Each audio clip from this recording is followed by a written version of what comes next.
Does your sewing room look like this, or does it look like this?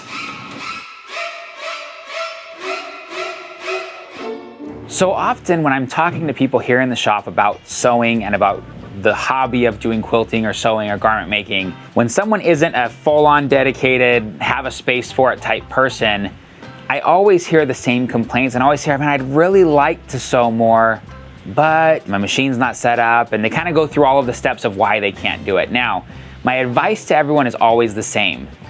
Get yourself a space that's set up that is always ready for you to sew. Because by the time, for those that have jobs, have kids, have responsibilities at home, by the time you have a second at night to sit down and sew, if you have to get out your cutting mat and get out your sewing machine and find all your stuff, it kind of just takes the drive out of the creativity. Now, what I want to show you is this space here, kind of how we have it set up, and a couple of tips and tricks for you to get your space set up at home.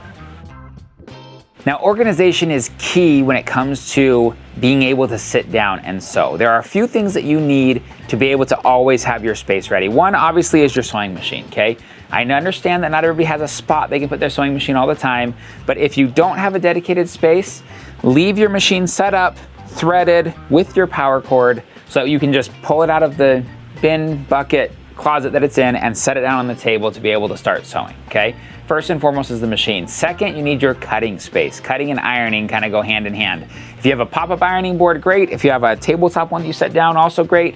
Same thing with your cutting mat, okay? I understand not everybody has a dedicated cutting space, but we can always keep our cutter, our rulers, and our mat in the same spot close to our cutting area wherever we're going to be cutting, so we can leave it set up. Now, for those that want to say, you know what, I really want a dedicated space I can have all the time, we have these dream boxes here that are incredible. I'm going to get into those a little bit later. But if not, have everything in one singular spot so you can pull it out, put it on your table, and be ready to go.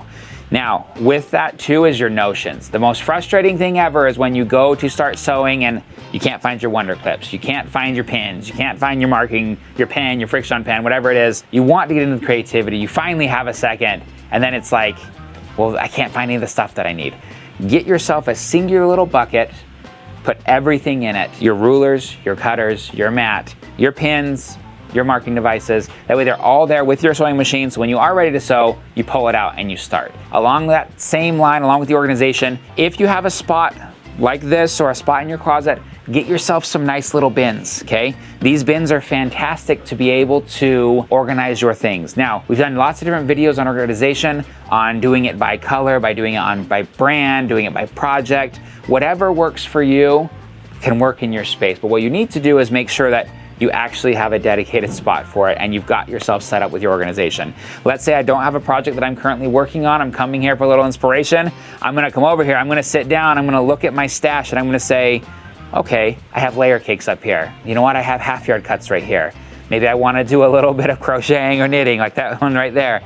You have to have your space set up in a way that you can pull out your items and start using them, okay? The Dream Box is fantastic for that because your sewing machine slides back, this folds down, and the entire thing folds up into one little nice box. You can keep all of your sewing utensils in there, your scissors, your pre-cuts, your threads, books, everything else. Works fantastic because then when you're done, you can just fold the thing up and not have to worry about kids getting into it, or you have guests come over, whatever it is. Now again, all of these things, you can take these principles and you can put them into effect based on your space. Some people don't have a dedicated space, they only sew on the weekends maybe. It's totally okay. Some people have entire rooms and guest house and garages that are dedicated to quilting, right? From anywhere in between that, you can set yourself up for success as you're doing your sewing. Now, the next thing I want to talk about, proper lighting in your space, okay? Another thing that I hear people say, they're working, they've got kids that they got in bed or whatever it is, and they come and sit down and they're trying to start cutting and it's dark, they don't have the proper lights. Get yourself a nice light, whether it's in the dream cabinet like this one, or whether you have a studio light, you use one of the reliable lights that we just brought in, anything that's gonna add light to your space, okay? That's extremely important to give you the most success when you do have that second to sit down and start sewing. Next up is your storage of a current project. Now, I don't want this to be one of those UFOs that never gets finished, right? You're not gonna put it away and then never think about it again. When you're finished, you're at a stopping point in your project, okay? Post-it notes, use wonder clips, use Ziploc bags to put your pieces in write what they are. That way you don't have to restart from the very beginning. You know, let's say I don't get to sew for a week. I then get my project out again and I'm like, goodness, where am I? What am I doing? Okay, mark everything good. Then take all of those things and put them in a little tub, a little bin, so that way when you pull it out, you're ready to start again. Whether it's fully sewn blocks, whether it's little cut squares, whatever it is that you're working on, label it, even write yourself a little note, even pull out your cell phone and say, hey, this is where I'm at, I'm filming this here, this is where I'm at, I am just finishing with step 10 on the pattern, now I need to start putting my rows together. That way when you are ready to start again, boom, you can start right where you left off. Now let's talk about a couple of essentials that I keep on hand for my sewing studio. Now again, whether it's in your dream box or whether it's in a tote that you use when you get your sewing things out, it doesn't matter, it all works the same, okay? We talked about sewing machine, we've talked about our mat, we've talked about our cutter, okay? We've talked about pins and wonder clips, okay? As well as a marking device. Now there's a handful of other things that I like to keep on hand just to make sure my process is ready to rock and roll. It's easy, okay? First one is a pair of snips, okay?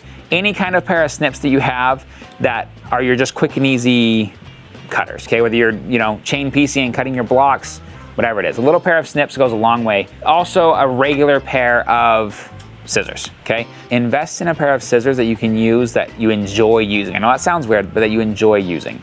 If you have a pair that you don't know where they've been, you don't know where they came from, you don't know how long you've had them, stop and get yourself a pair of scissors. They don't have to be crazy expensive. You can get a nice pair of scissors for $20 at your local quilt store or on sewyeahquilting.com, okay? I guess I should probably talk about needles. Keep your needles in stock.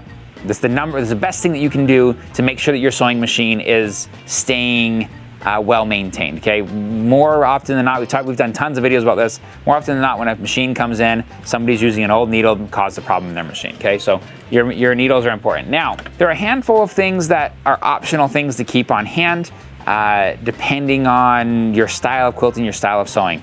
One of those is a soft measuring tape, okay? I never use this. Some people have them in their purses. Some people have them everywhere across their house and they use them all the time. If you learned how to sew using one of these or you use it during your everyday sewing, keep one on hand. If you don't, keep it in your extra drawer of sewing things, okay? But this is a good option.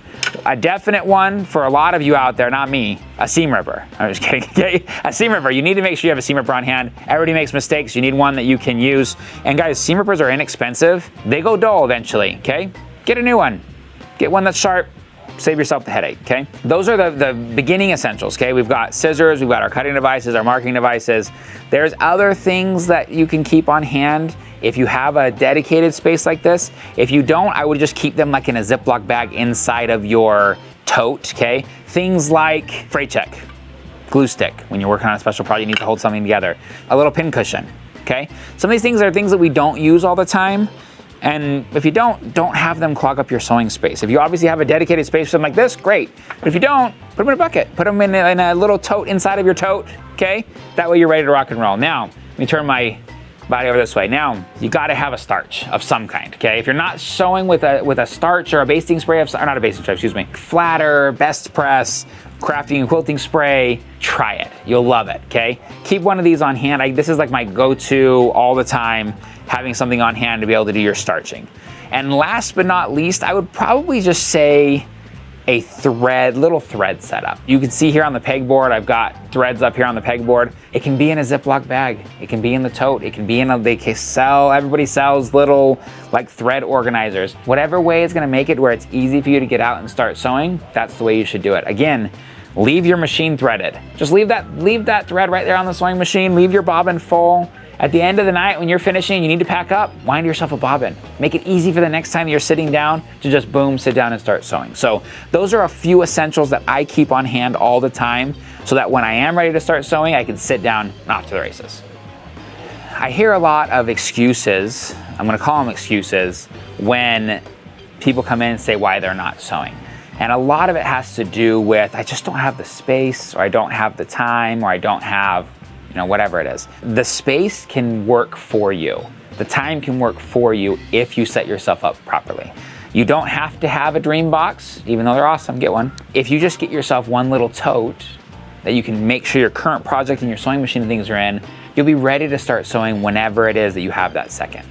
Same thing with your time. There's so many people that are like, oh, I just love to sew more. I'd love to be able to do this more. We got a lot of customers in the store that they're there with mom or they're with grandma and they're like, yeah, it's been a month or two. I just haven't been able to sew. And it's because they don't have these just little tiny tips and tricks set up to be able to sit down, pull their things out and start, okay? So if you do these few simple steps, whether you have the complete organization and all of the fun stuff here, or you have, a little tote that you have your things in, set yourself up for success by doing your organizational tips, by doing your labeling, and by getting everything ready so that when you're ready to sit down, you can enjoy your creativity, have fun, and look forward to each and every time. And hey, who knows? By being set up, maybe you'll be able to sew a little more often. Guys, my name's Brody, teaching you how to sew and organize like a pro. We'll see you next time here at Sew Yeah Quilting.